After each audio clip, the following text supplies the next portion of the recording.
नमस्कार दोस्तों, प्रधानमंत्री से संबंधित यह दूसरी वीडियो है। अपनी पहली वीडियो में मैंने आपको भारतीय संविधान में प्रधानमंत्री से संबंधित जो महत्वपूर्ण अनुच्छेद हैं उनके बारे में काफ़ी अच्छे से बताया है तथा साथ ही साथ प्रधानमंत्री के संवैधानिक कर्तव्य और उनके शपथ के बारे में हमने पहले वीडियो में देखा है। इस वीडियो में मैं आपको प्रधानमंत्री की नियुक्ति, वेतन और भत्ते, प्रधानमंत्री का कार्यालय, मंत्रिपरिषद का गठन, मंत्रियों की संख्या, मंत्रिपरिषद और मंत्रिमंडल में अंतर तथा प्रधानमंत्री से संबंधित महत्वपूर्ण तथ्यों को बताऊंगा। तो चलिए एक एक करके इन सभी बिंदुओं को देख लेते हैं। सबसे पहला है प्रधानमंत्री की पदावधि। देखिए, भारतीय संविधान में प्रधानमंत्री का जो कार्यकाल है वह निश्चित नहीं है, किंतु प्रधानमंत्री उस दिन से जिस दिन वो अपना पद ग्रहण करते हैं उस दिन से लेकर के अगली लोकसभा के चुनाव तक वे अपने पद पर बने रह सकते हैं, किंतु कुछ कारणवश वे अपने पद से पहले भी हट सकते हैं। इसमें से पहला पॉइंट है कि लोकसभा में विश्वास मत खोने पर, कल मैंने आपको बताया था कि प्रधानमंत्री चाहे वो लोकसभा का सदस्य हो या फिर राज्यसभा का सदस्य हो, उसे लोकसभा में बहुमत हासिल करना होता है। इसका मतलब है कि वह व्यक्ति जो प्रधानमंत्री बनना चाहता है उसे लोकसभा में बहुमत हासिल करना होता है और राष्ट्रपति के सामने उसे यह विश्वास दिलाना पड़ता है कि उस व्यक्ति को लोकसभा में बहुमत हासिल है और वे बहुमत प्राप्त दल का नेता है। तभी ऐसे व्यक्ति को राष्ट्रपति साहब प्रधानमंत्री नियुक्त करते हैं। ऐसे में यदि लोकसभा में यह विश्वास मत ही खो जाए तो प्रधानमंत्री अपने पद से हट सकते हैं। दूसरा पॉइंट है कि राष्ट्रपति को अपना त्यागपत्र देकर प्रधानमंत्री अपने पद से हट सकते हैं। इसका मतलब है कि प्रधानमंत्री किन्हीं कारणवश समय से पहले ही राष्ट्रपति को अपना त्यागपत्र दे करके वे अपने पद से हट सकते हैं। अब इसके बाद आगे देखते हैं, वेतन और भत्ता है। देखिए, प्रधानमंत्री संसद का सदस्य होता है, फिर चाहे वो लोकसभा या फिर राज्यसभा का, और संसद के सदस्य होने के नाते उन्हें समय समय पर संसद द्वारा निर्धारित वेतन और भत्ता प्राप्त होता है। इसी के साथ ही इन्हें मुफ्त आवास, निर्वाचन क्षेत्र और कार्यालय का खर्चा भी प्राप्त होता है। आगे देखते हैं, प्रधानमंत्री का कार्यालय। देखिए, प्रधानमंत्री का जो कार्यालय होता है वह एक स्टाफ एजेंसी है जिसे 1961 के कार्य वितरण एवं नियम के अंतर्गत भारत सरकार का एक विभाग का दर्जा प्राप्त हुआ है और यह एक संविधानेतर निकाय है। इसका मतलब है कि एक्स्ट्रा कॉन्स्टिट्यूशनल बॉडी है। इसका मतलब होता है कि एक ऐसा निकाय जिसका उल्लेख भारतीय संविधान में नहीं है, यानी कि इस निकाय का जो उल्लेख है वे संविधान के बाहर है। और इस कार्यालय का जो कार्य होता है वह है प्रधानमंत्री को सचिव स्तरीय सहायता उपलब्ध कराना। आगे देखते हैं, आगे है मंत्रिपरिषद का गठन।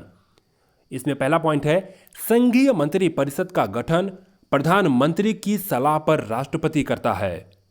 देखिए, अपने पहले वीडियो में मैंने आपको बताया है कि किसी भी व्यक्ति को मंत्री बनाना प्रधानमंत्री का विशेषाधिकार है। नियुक्ति भले ही राष्ट्रपति साहब करते हैं, लेकिन विभागों का बंटवारा प्रधानमंत्री करते हैं। वहीं कार्य एवं आवंटन का नियम राष्ट्रपति साहब बनाते हैं। इस बात को भी आप लोग जरा ध्यान रखिएगा। अब दूसरा जो पॉइंट है वह है मंत्रिमंडल का गठन कैबिनेट स्तर के मंत्रियों से होता है।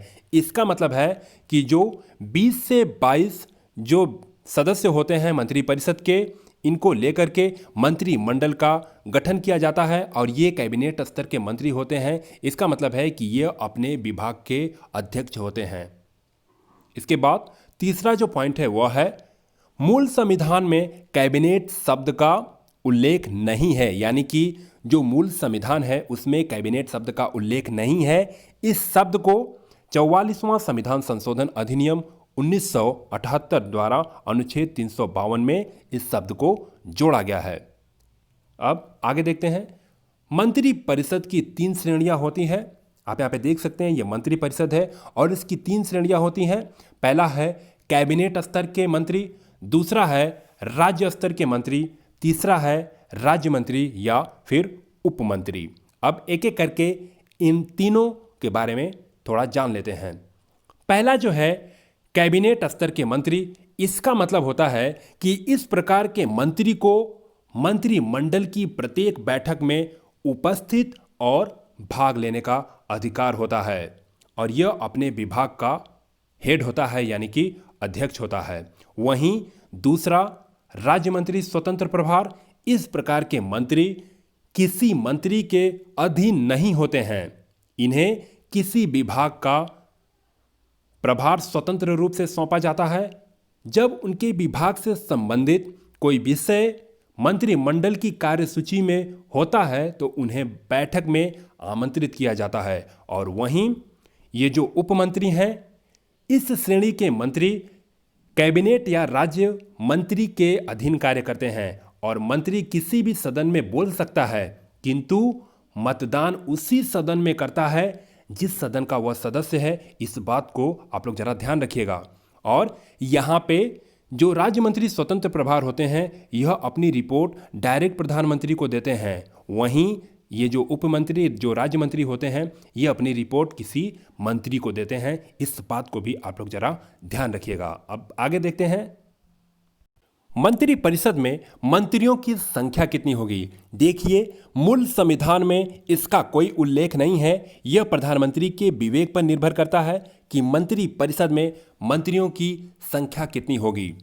दूसरा जो पॉइंट है वो है 91वां संविधान संशोधन अधिनियम 2003 द्वारा अनुच्छेद 75 एक ख में यह उपबंध किया गया कि केंद्रीय मंत्री परिषद में प्रधानमंत्री सहित, आप यहां पे ध्यान दीजिएगा, प्रधानमंत्री सहित कुल मंत्रियों की संख्या लोकसभा के कुल सदस्य संख्या के 15% से अधिक नहीं होगी। इसका मतलब है कि 91वां संविधान संशोधन अधिनियम 2003 के द्वारा यह प्रावधान किया गया कि केंद्रीय मंत्री परिषद में प्रधानमंत्री सहित कुल उतने ही मंत्री होंगे जितने की लोकसभा के जो सदस्य हैं उनकी कुल सदस्य संख्या का 15% से अधिक नहीं होगा। यानी कि लोकसभा में जितने भी सदस्य हैं उन सदस्यों का लगभग 15% मंत्री परिषद में शामिल होंगे।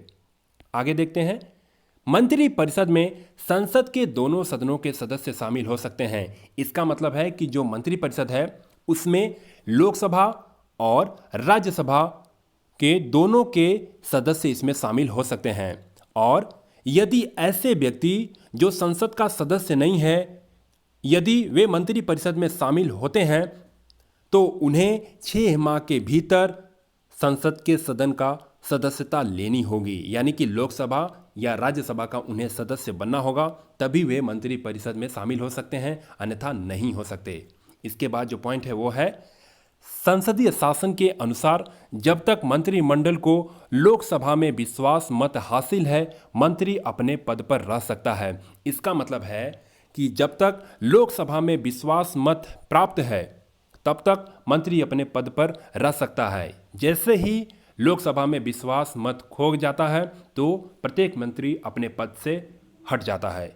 इसके बाद आगे देख लेते हैं, मंत्री परिषद और मंत्रिमंडल में क्या अंतर होता है।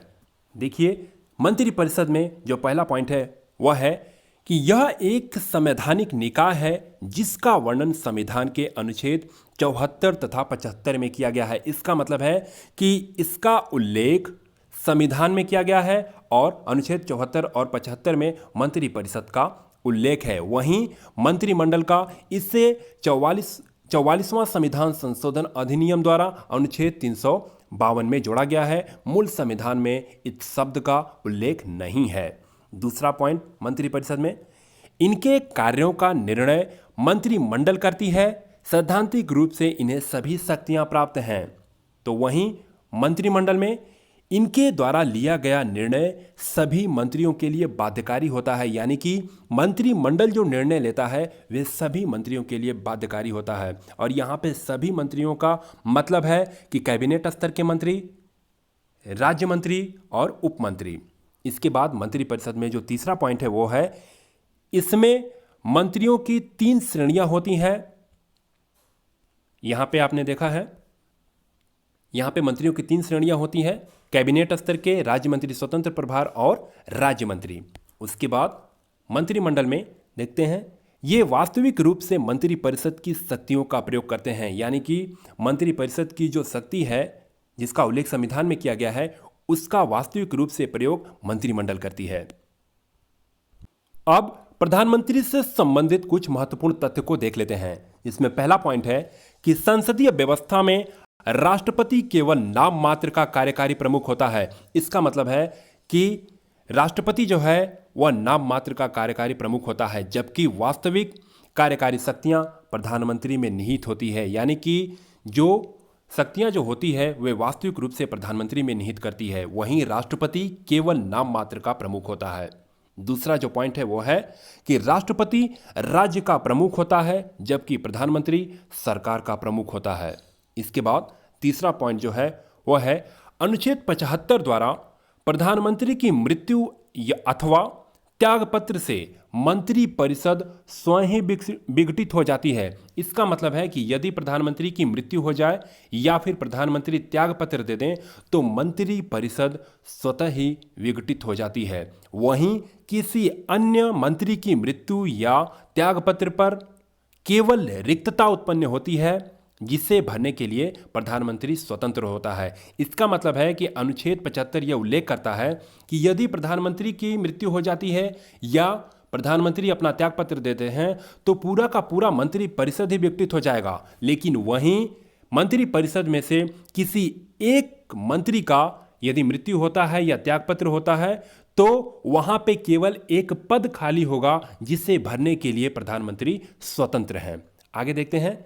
चौथा पॉइंट है कि प्रधानमंत्री नीति आयोग, राष्ट्रीय विकास परिषद, राष्ट्रीय एकता परिषद और अंतरराज्यीय परिषद का अध्यक्ष होता है। इस बात को भी आप लोग जरा ध्यान रखिएगा। उसके बाद पांचवा पॉइंट है आपातकाल के दौरान राजनीतिक स्तर पर आपदा प्रबंधन का प्रमुख होता है, यानी कि जो प्रधानमंत्री होता है वह आपातकाल के दौरान राजनीतिक स्तर पर आपदा प्रबंधन का प्रमुख होता है। उसके बाद छठवां पॉइंट है गुलजारी लाल नंदा ने 2 बार कार्यवाहक प्रधानमंत्री के रूप में कार्य किया है।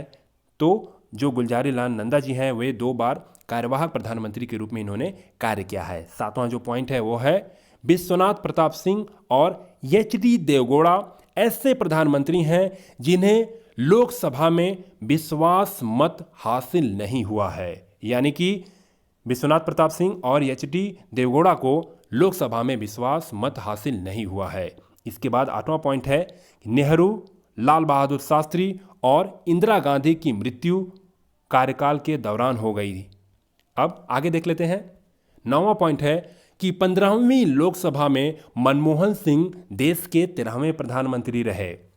10वां पॉइंट है अटल बिहारी वाजपेयी जी सबसे कम समय के लिए यानी कि 13 दिन के लिए प्रधानमंत्री बने थे।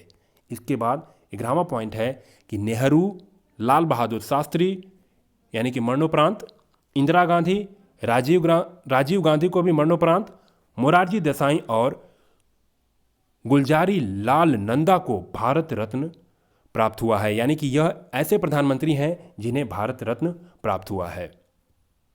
इस तरह से इस वीडियो में प्रधानमंत्री से संबंधित सभी बिंदु तथा महत्वपूर्ण तथ्यों को हमने काफ़ी अच्छे से कवर कर लिया है। तो इस तरह इस वीडियो में बस इतना ही। धन्यवाद। जय हिंद।